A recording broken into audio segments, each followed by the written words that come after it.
Sur les 18 iPhone 6 que nous avons commandés, 9 étaient de mauvaise qualité.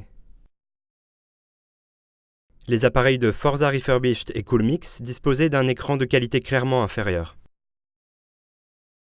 Sur l'exemplaire de chez iUsed, il s'est avéré que l'appareil photo à l'avant était à moitié recouvert.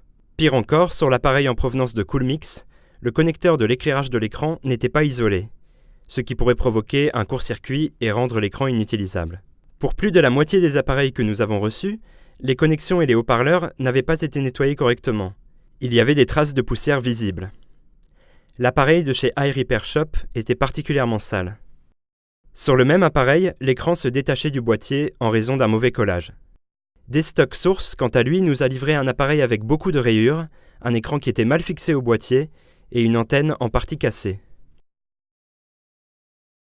L'électronique interne de l'appareil de Back Market présentait des traces d'oxydation, un défaut qui, tôt ou tard, posera forcément problème.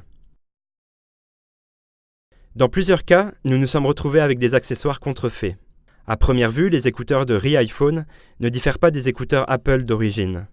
Mais ils pèsent bien moins lourd et la qualité du son s'est avérée très mauvaise.